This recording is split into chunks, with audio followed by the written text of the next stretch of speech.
అందరికీ నమస్కారం అండి. తొండంలో మూడవ కన్ను, వెండి మూషకము, అత్యంత ధనిక సిద్ధ వినాయక ఆలయాన్ని గురించి ఈరోజు మనం ఈ వీడియోలో తెలుసుకుందాము. విఘ్నాలకు అధిపతి అయిన గణనాథుని పూజించకుండా మనం ఏ పని కూడా మొదలుపెట్టము. ఏ పండగైనా, వ్రతమైనా, వివాహాది శుభకార్యాలైనా ముందుగా గణపతిని పూజించటము మన సాంప్రదాయము. గణనాథునికి మన దేశంలో ఎన్నో ఆలయాలున్నాయి. ఆ ఆలయాలన్నిటిలో కూడా కొన్ని ఆలయాలు చాలా ప్రత్యేకంగా ఉంటాయి.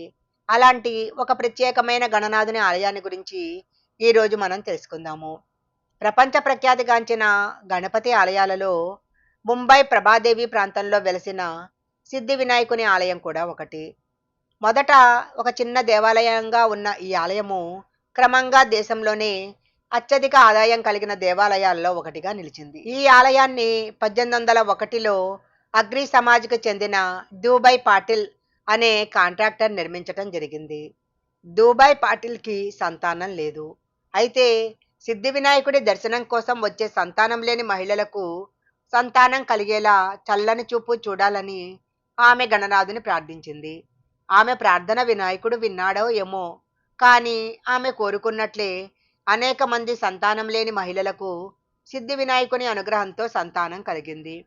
ఈ గణనాథుని మహిమ దేశమంతా వ్యాపించింది. ముంబైలోని ఈ వినాయక ఆలయంలో గణనాథుని దర్శించినట్లయితే కోరిన కోరికలన్నీ నెరవేరుతాయని భక్తులు నమ్ముతుంటారు. ప్రతిరోజు ఈ ఆలయము వేలాది మంది భక్తులతో సందడిగా ఉంటుంది. ఇక్కడ ఉన్న గణపతిని సవసచ గణపతి అని భక్తులు పిలుస్తుంటారు. సవసచి అంటే మరాఠీ భాషలో కోరిన కోరికలు తీర్చేవాడని అర్థము. సాధారణంగా గణపతి విగ్రహాలలో తొండము ఎడమవైపు తిరిగి ఉంటుంది. కానీ సిద్ధి గణపతి ఆలయంలో వినాయకుని తొండం మాత్రము కుడివైపుకు తిరిగి ఉంటుంది. ఇలా ఉండటం వల్ల ఈ గణపతిని దర్శించి పూజించినట్లయితే శాశ్వతమైన మోక్షాన్ని పొందవచ్చునని పురాణాల వలన తెలుస్తుంది. సిద్ధి గణపతి ఆలయంలో గణపతి తొండంలో కన్ను ఉంటుంది. సాధారణంగా మూడో కన్ను అనగానే మనకు శివుడు గుర్తొస్తాడు. కానీ సిద్ధి గణపతికి కూడా తొండంలో మూడో కన్ను ఉంటుంది. అందుకే ఈ గణపతిని దర్శించినట్లయితే మోక్షం కలుగుతుందని భక్తులు నమ్ముతుంటారు. అయితే గణపతికి కన్ను నుదుటపైన కాకుండా తొండంలో ఉండటం ఒక విశేషము.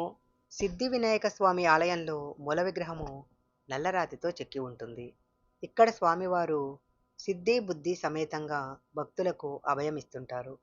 పైన చేతిలో గొడ్డలి, మరొక చేతిలో తామర, కింద ఉన్న చేతుల్లో జపమాల, మోదకాన్ని ధరించి భక్తులకు దర్శనమిస్తుంటారు. గర్భాలయంలో వెండి మూషికము గణపతి పాదాల చెంత ఉండటాన్ని మనం గమనించవచ్చు. ఒక్కొక్కసారి ఈ మూషికము గణపతి చెవిలో భక్తులకు సంబంధించిన రహస్యాలు చెబుతుందని భక్తులు నమ్ముతుంటారు. ముంబైలో ఉన్న సిద్ధి వినాయక ఆలయము ప్రపంచంలోని ధనిక దేవాలయాలలో ఒకటిగా విరాజిల్లుతుంది. గర్భాలయం మొత్తము బంగారు పూతతో చాలా సుందరంగా ఉంటుంది. ప్రతి సంవత్సరము ఉండి ద్వారా వచ్చే ఆదాయము కోట్ల రూపాయల్లో ఉంటుంది. ఈ ఆలయానికి బంగారం రూపంలో విరాళాలు రావటము ఒక విశేషము. సిద్ధి వినాయక ఆలయంలో చాలా రోజుల తర్వాత గణనాథుని ఆలయానికి సమీపంలో ఒక హనుమాన్ విగ్రహము భక్తులకు కనిపించింది. వెంటనే అర్చకులు ఈ హనుమాన్ విగ్రహాన్ని కూడా గణపతి పక్కనే ప్రతిష్ఠించి పూజలు జరపటం ప్రారంభించారు. ప్రతి సంవత్సరము వినాయక చవితి సందర్భంగా జరిగే గణేష్ నవరాత్రులు, నిమజ్జన కార్యక్రమాలు ఎంతో వైభవంగా జరుగుతాయి. ఒక్క బొంబాయి నుంచే కాకుండా దేశవ్యాప్తంగా ప్రజలు తరలి వస్తారు. సిద్ధి వినాయకుడిని ముంబైలోని సామాన్యులతో పాటు చాలామంది ప్రముఖులు కూడా దర్శించుకోవటం పరిపాటి.